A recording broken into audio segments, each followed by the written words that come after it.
Sir எங்களை விட்டா sir முதலமைச்சருடைய பல பேச்சுக்கள் எப்படி இருக்குதுன்னா, இந்த திமுக தமிழ்நாட்டுக்காகவும் தமிழ்நாட்டினுடைய உரிமைக்காகவும் மக்களுடைய பிரச்சனைகளுக்காகவும் மட்டும், கலாச்சாரம் பண்பாட்டை காப்பதற்காக மட்டும் போராடவில்லை, அது மொத்த இந்தியாவை காப்பாற்றுவதற்காகவும் போராடுகிறது அப்படின்ட்டு நீங்கள் பல மேடைகளில் அவர் பேசிட்டு இருக்காரு. இங்கே பிஜேபி அப்படிங்கிற ஒரு சக்தியை எதிர்ப்பதற்கு உங்களுடைய தலைமையில் வருவதற்கு எல்லாரும் தயாராக இருக்கிறாங்க, சரியா? ஆனால் எங்களுக்கு பக்கபலமாக மட்டும் வாங்க, ஆனால் எங்களுடைய பதவியில் பங்கு கேட்டு வராதிங்க பவருக்கு வந்தா அப்படிங்கிற அந்த ஒரு ஸ்டாண்ட்ல இருந்து திமுக இறங்க போறதில்லை அப்படிங்கிறது சொல்லிட்டாங்க. ஆனா அப்படி யாராச்சும் ஒருத்தர் கேட்டாவே உங்களுக்கு ரொம்ப எரிச்சல் ஊட்டுதாது. இது எரிச்சல்லாம் கிடையாது. மார்க்சிஸ்ட் கம்யூனிஸ்ட் கட்சி பொதுச் செயலாளர் சண்முகன் சொல்லியிருக்காரு, அதுக்கான தேவை இப்ப எங்க ஏற்பட்டிருக்கு. கூட்டணி கட்சியை பத்தி, கூட்டணி ஆட்சியை பத்தி பேச வேண்டிய தேவை இப்ப ஏற்படல, புரியுது அப்படின்ற தகவல் அவர் சொல்லியிருக்காரு. தேவை எப்ப ஏற்படும்? அது எலெக்ஷனுக்கு அப்புறம், தேர்தலுக்கு அப்புறம். ஓகே, அப்படி ஒரு தேர்தல் அப்படி ஒரு தேவை ஏற்படுறதுக்கான வாய்ப்பே இல்லை தமிழ்நாட்டு மண்ணில். சரி, இதுதான் திமுகவோட கருத்து, சித்தாந்த பார்வை. இப்ப நாங்களும் அதான் சொல்றோம். எந்த இடத்துல முரண்படுறோம்னா, இந்த இடத்துல நம்ம யாருக்கு எதிராக போராடிட்டு இருக்கோமோ பொது எதிரியை விட்டுட்டு நம்ம கவனச்சிதறல் வேற விஷயத்துக்கு போயிடக்கூடாதுன்றது. நம்ம ஒரு பொது எதிரிக்கு எதிராக போராடிட்டு இருக்கோம். அவர்கள் ஒட்டுமொத்த இந்தியாவையும் சுரண்டுறாங்க. மாநில உரிமை நசுக்கப்படுது, மொழி உரிமை நசுக்கப்படுது, நிதி உரிமை நசுக்கப்படுது. இப்படி பல பிரச்சனைகள் நமக்கு முன்னாடி இருக்கும் பொழுது இந்த பேச்சுவார்த்தை சுமூகமா பேச்சுவார்த்தை மூலம் எட்டப்படும்ன்ற தகவல் இருக்கும் பொழுது இந்த மாதிரி அசம்பாவிதமான கருத்துக்கள்லாம் தெரிவிக்கிறது ஒரு இரண்டாம் கட்ட தலைவருக்கு அழகு இல்லை. நீங்க சொன்னீங்க அவர் ஒரு தலைவர், ஒரு புறம் தள்ளக்கூடிய நபர் அல்ல அப்படி. அதெல்லாம் உண்மைதான். அப்படின்னா அவருக்கான ரெஸ்பான்சிபிலிட்டி அவர் பேசணும்.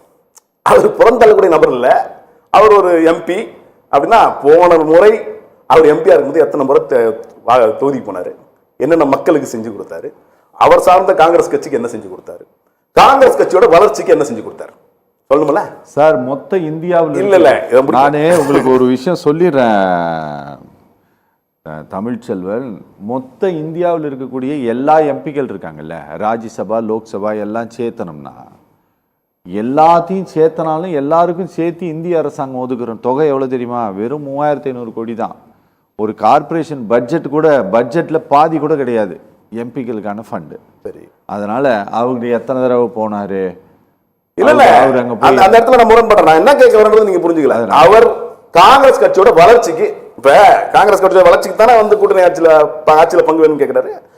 சுயசார்பா ஏற்கனவே 5 முறை எம்பி இருந்தாரு. காங்கிரஸ் கட்சியோட வளர்ச்சிக்கு இந்த திட்டங்களை நான் முன்னெடுத்தேன் சொல்லு. காங்கிரஸ் கட்சியோட வளர்ச்சிக்கு மாணிக்கம் தாகூர் இது பண்ணியிருக்காரு, சொல்லவே இல்லை. ஆளே காணும். இதை விட்டுட்டு காங்கிரஸ் கட்சியோட வளர்ச்சி மேல முன்னெடுக்கணும்ல, அந்த முன்னெடுப்பே இல்லாம கூட்டணியில பங்குன்னு நீங்க சொல்றது யாரோட குரல் இது? ஆட்சியில் பங்கு. சரி, ஆட்சியில் பங்கு, அதிகாரத்தில் பங்கு.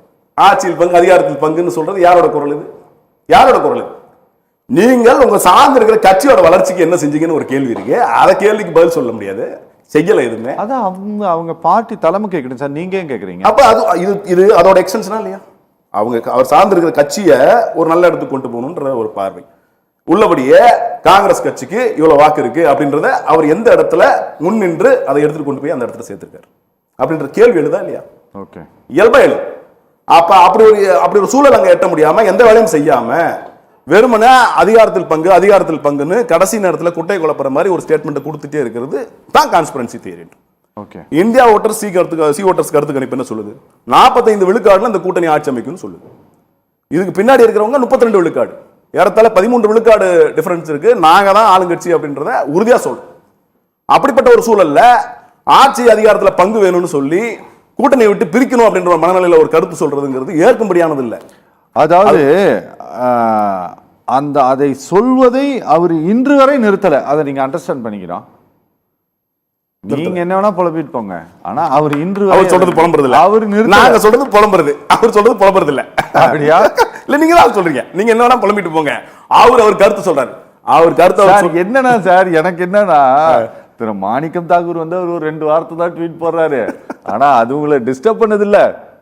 அந்த இப்ப நான் உங்களை டிஸ்டர்ப் பண்ணது இல்ல, நான் உங்களுக்கு முதலமைச்சர் பேசுறாரு எதுக்கு அந்த டிஸ்டர்பன்ஸா? இப்ப நாங்க டிஸ்டர்ப்லாம் ஆகல. அவர் சொல்றது இந்த மண்ணுக்கான அரசியல் இல்ல, இந்த மண்ணுக்கு உகந்ததல்ல அவரோட கருத்து அப்படின்றத நாங்க நிராகரிக்கிறோம். வேற ஒண்ணும் கிடையாது. இல்ல நீங்க கூட்டணி சம்பந்தமா தொகுதி பங்கீடு சம்பந்தமா பேச்சுவார்த்தை அதுக்கான நபர் அவர் இல்ல.